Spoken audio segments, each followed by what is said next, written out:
તમિલનાડુ અને પુડુચેરીમાં ભારે વરસાદથી જનજીવન પ્રભાવિત થયું છે। સતત વરસી રહેલા વરસાદને કારણે જળાશયોમાં પૂરની સ્થિતિ સર્જાઈ છે। તો ચેન્નઈમાં ધોધમાર વરસાદના કારણે ઠેર ઠેર વૃક્ષો ધરાશાયી થયા છે। છેલ્લા 24 કલાકથી સતત પડી રહેલા ભારે વરસાદને કારણે રાજ્યના અનેક શહેરોમાં પરિસ્થિતિ વધુ વણસી ગઈ છે। હવામાન વિભાગની આગાહી પ્રમાણે હજુ પણ જિલ્લામાં ધોધમાર વરસાદ વરસવાની શક્યતા। તો વરસાદને કારણે મેટુર ડેમ ભયજનક સપાટી પર વહી રહ્યો છે, જેના કારણે કાવેરી નદીમાં 35,000 ક્યુસેક પાણી છોડાયું। તો સુરક્ષાના ભાગરૂપે સેલમ અને ઈરોડ જિલ્લાઓને જોડતી પુલમપટ્ટી ફેરી સેવા તાત્કાલિક બંધ કરાઈ છે। તો ભારે વરસાદને કારણે શાળાઓ અને કોલેજોમાં પણ રજા જાહેર કરવામાં આવી હતી।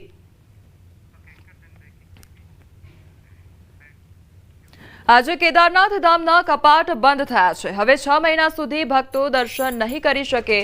તો ઉત્તરાખંડના સીએમ પુષ્કર સિંહ ધામીએ શિયાળુ સત્ર માટે મંદિર બંધ થવા પહેલા બાબા કેદારનાથના દર્શન પણ કર્યા હતા। તો કેદારનાથ બાબા ધામ હવે શિયાળો શરૂ થતાં જ 6 મહિના માટે બંધ થઈ જશે અને આ માટેની પૂર્વ તૈયારીના ભાગરૂપે પંચમુખી ભોગ મૂર્તિને પાલખીમાં મૂકવામાં આવી હતી અને દરવાજા બંધ થયા પછી પાલખી ઓમકારેશ્વર મંદિર તરફ જશે, જ્યાં 6 મહિના સુધી પૂજા પણ કરવામાં આવશે। ગૌરીકુંડમાં મા ગૌરી માઈ અને યમનોત્રી મંદિરના દરવાજા પણ બંધ થશે। તો ગંગાજળ કળશ ગંગોત્રી મંદિરથી પશુપતિનાથ માટે રવાના થશે અને આ પહેલા મુખ્ય પૂજારી બાગેશલિંગે ભોગ મૂર્તિની વિશેષ પૂજા કરી અને ભોગ અર્પણ કર્યો। તો ભગવાનની પાલખી મંદિર પરિસરમાં પહોંચતાની સાથે જ વાતાવરણ ભક્તોના મંત્રોચ્ચારથી ભરાઈ ગયું અને ભક્તોએ પાલખીના દર્શન કરીને આશીર્વાદ લીધા। તો મંદિરની પરિક્રમા કર્યા પછી પાલખીને સભા મંડપમાં મૂકવામાં આવી હતી।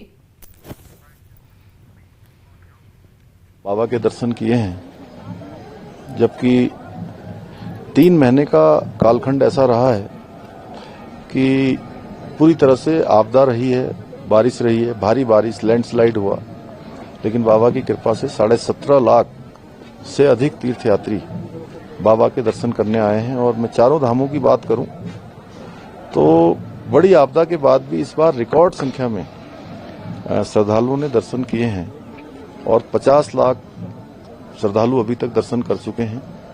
अभी भगवान बद्री विशाल की यात्रा लगभग 1 माह तक आगे चलेगी और हमारा प्रयास होगा कि ये यात्रा भी भगवान बद्री विशाल की कृपा से, बाबा केदार की कृपा से अच्छे प्रकार से संपन्न हो। મોરબીમાં તહેવારો ટાણે મોરબીનો સરદાર બાગ બંધ રહેતા લોકો હવે રોષે ભરાયા છે। મનપા સંચાલિત સરદાર બાગનું તાજેતરમાં જ કરાયું છે 1 કરોડના ખર્ચે રિનોવેશન। તહેવારોની રજાઓના માહોલમાં બગીચામાં અલીગઢી તાળા લટકેલા જોવા મળતા લોકોએ તાળા તોડી નાખ્યા હતા। તાળા તોડી લોકો પોતાના બાળકોને લઈને બગીચામાં પ્રવેશ્યા હતા। તો સમગ્ર બનાવનો વિડીયો પણ અત્યારે હાલ વાયરલ થઈ રહ્યો છે। અમરેલીના ધારી આંબરડી સફારી પાર્કમાં પર્યટકોની ભીડ જામેલી જોવા મળી રહી છે। નવા વર્ષ દરમિયાન પર્યટકો ઉમટી પડ્યા છે। તો દૂર દૂરથી આવતા વાહનો અને પર્યટકોની લાંબી કતારો જામી છે। સિંહ દર્શન અને કુદરતી નજારાનો આનંદ ઉઠાવવા પર્યટકો ઉમટ્યા છે। તો હજુ 15 દિવસ સુધી પર્યટકોની ખાસી ભીડ રહેશે। સફારી પાર્કમાં પર્યટકો માટે 7 બસોની વ્યવસ્થા વધારી કુલ 12 બસો કરવામાં આવી છે। તો અમરેલી જિલ્લાનું ફરવાલાયક મહત્વનું સ્થળ છે આંબરડી સફારી પાર્ક।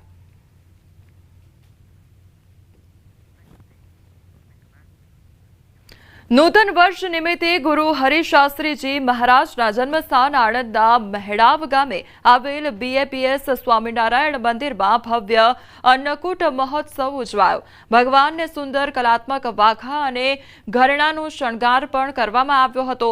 તો ભગવાનની મૂર્તિઓને વિવિધ વાનગીના અન્નકૂટ કરવામાં આવ્યા હતા। મોટી સંખ્યામાં ભક્તોએ ભગવાનના દર્શન કરી નવા વર્ષના આશીર્વાદ પણ મેળવ્યા હતા।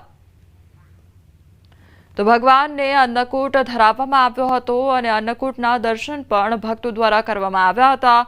મોટી સંખ્યામાં ભક્તોની ભીડ જે છે તે જોવા મળી હતી। BAPS મંદિરના દ્રશ્યો સામે આવ્યા છે કે જ્યાં ભગવાનને ભવ્ય અન્નકૂટ ધરાવવામાં આવ્યો હતો અને દૂર દૂરથી ભક્તો દર્શન કરવા માટે આવ્યા હતા। તો મહેડાવ BAPS મંદિરના દ્રશ્યો જોવા મળી રહ્યા છે કે જ્યાં તહેવારને લઈને ઉજવણી કરવામાં આવી હતી। રંગોળી જોવા મળી રહી હતી અને ભક્તોમાં એ ભક્તિમય માહોલ પણ જોવા મળી રહ્યો હતો। બીજી તરફ એક ભવ્ય અન્નકૂટનું આયોજન પણ કરવામાં આવ્યું હતું। અમદાવાદના ભાડજ ખાતે આવેલા હરેકૃષ્ણ મંદિરમાં દીપાવલી પર્વની ભવ્ય ઉજવણી થઈ હતી અને ગોવર્ધન પૂજા સાથે અન્નકૂટનું આયોજન પણ કરવામાં આવ્યું હતું. ભગવાન શ્રી કૃષ્ણને 1008 પ્રકારના શુદ્ધ, સ્વાદિષ્ટ અને પૌષ્ટિક વ્યંજનોનો ભોગ ધરાવવામાં આવ્યો હતો. આ વ્યંજન પ્રસાદનો ભક્તોએ લાભ પણ લીધો હતો. મંદિર સંકુલમાં બાળકો માટે ખાસ સ્ટેજ પણ બનાવવામાં આવ્યો હતો. બાળકોએ હરે કૃષ્ણ હરે રામની ધૂન રજૂ કરી હતી. તો બાળકોમાં કૃષ્ણ ભક્તિનો ભાવ જાગે અને બાળકોમાં સંસ્કારનું સિંચન થાય તે માટે પ્રેરણાદાયી કાર્યક્રમ યોજાયો હતો. તો ગોવર્ધન પૂજા પ્રદક્ષિણા બાદ આરતી ઉતારી કૃષ્ણ ભક્તો ધન્ય બન્યા હતા. ત્યારબાદ ખાસ કાઉન્ટર પરથી અન્નકૂટ પ્રસાદનું વિતરણ પણ કરવામાં આવ્યું હતું. ભગવાન કૃષ્ણે ઇન્દ્રના પ્રકોપને શમન કરવા માટે વૃંદાવનના વ્રજવાસીઓના રક્ષણ હેઠળ એક નાનકડી આંગળી ઉપર ગોવર્ધન પર્વતને ઉપાડીને બધા વ્રજવાસીઓની રક્ષા કરી છે. અમદાવાદના ઇસ્કોન મંદિરમાં ભક્તોનું ઘોડાપુર ઉમટ્યું અને નવા વર્ષની સાંજે ભક્તોએ રાધા કૃષ્ણની દેવડાઓથી આરતી કરી. મંદિરની લાઇટો બંધ કરીને સાંજે 7 થી 8:30 વચ્ચે વિશેષ આરતી કરવામાં આવી. નવા વર્ષે ઇસ્કોન મંદિરમાં દેવડાથી આરતી કરવાની પરંપરા જોવા મળતી હોય છે. તો નવા વર્ષની આ ઉજવણી જે દેવડાની આરતીથી કરવામાં આવી હતી અને એક આખું મંદિર જે છે તે દેવડાઓના પ્રકાશથી ઝળહળતું નજરે પડ્યું હતું. મોટો ઉત્સવ છે એકચ્યુઅલી ગુજરાતી લોકો માટે, ખાસ કરીને કારણ કે આજે આપણું ગુજરાતી નવું વર્ષ બી છે અને સાથે સાથે આજે ભગવાને જે ગોવર્ધન લીલાની જે પાસ ટાઈમ છે એમને કરી હતી લીલા, જે આપણે જે ભગવાને 7 વર્ષની ઉંમરે આખું ગોવર્ધન પર્વત 7 દિવસ સુધી ઉઠાવીને રાખ્યો હતો. સો એને અનુરૂપમાં લઈને અમે લોકો મંદિરની અંદર આપ જોઈ શકો છો મારી પાછળ જે છે હજારોની સંખ્યામાં ડિવોટીઝ જે દર્શનાર્થી, જેટલા બી દર્શનાર્થી આવશે, ભક્તો આવશે, તમામ દર્શનાર્થીઓ માટે અમે દીવા ઓફર કરવાની વ્યવસ્થા રાખી છે. જેટલા બી દર્શનાર્થી આવશે બધા ભગવાનના દીવા ઓફર કરીને સાથે સાથે આજે 12 કલાક સુધી કીર્તન જે છે ચાલુ રાખ્યું હતું. અમદાવાદમાં ભાઈબીજના દિવસે ભગવાન જગન્નાથના દર્શન કરવા માટે વહેલી સવારથી જ ભક્તો પહોંચ્યા. ભગવાન જગન્નાથ પણ બહેન સાથે બિરાજમાન છે. બહેનોએ ભગવાનને ભાઈના સુખાકારી માટે પ્રાર્થના કરી આશીર્વાદ પણ મેળવ્યા છે.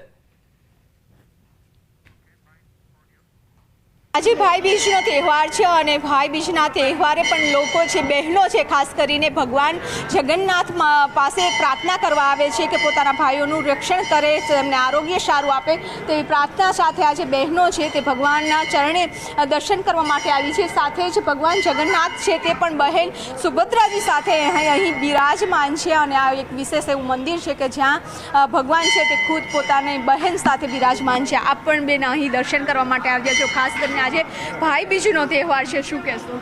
અમે બસ નવા વર્ષમાં દર્શન કરવા માટે આવ્યા છે કે ભગવાન અમારા ભાઈઓનું રક્ષણ કરે અને સર્વોનું જે દુનિયા છે બધાનું રક્ષણ કરે, સારી પ્રગતિ આપે, બચ્ચાઓને સરસ લાગે.